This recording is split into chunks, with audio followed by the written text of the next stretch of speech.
దేశ రాజధాని ఢిల్లీలో లొంగిపోనున్నట్లు తెలుస్తున్నది. దాదాపు 50 ఏళ్ల తన అజ్ఞాత జీవితాన్ని వదిలి కేంద్ర హోంమంత్రి అమిత్ షా తెలంగాణ సీఎం రేవంత్ రెడ్డి ముందు సరెండర్ అయి జనజీవనంలో కలవబోతున్నట్లు సమాచారం. ఆయనతో పాటు 150కి పైగా మావోయిస్టు నేతలు క్యాడర్లు సైతం లొంగిపోతున్నట్లు సమాచారం. ఇందులో గత నెల లొంగిపోయిన అగ్రనేతలు దేవ్జీ మల్లా రాజిరెడ్డి వంటి నాయకుల ఆధ్వర్యంలో పనిచేసిన క్యాడర్లు సైతం ఉన్నట్లు తెలుస్తుంది.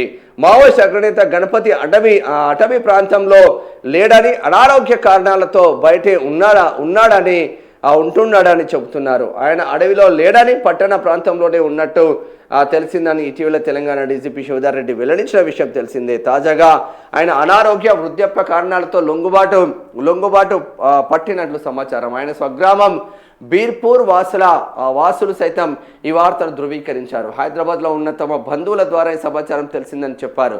గణపతి భార్య విజయ ప్రస్తుతం హైదరాబాద్లోని బంధువుల ఇంట్లో ఉంటున్నట్లు కూడా వివరించారు.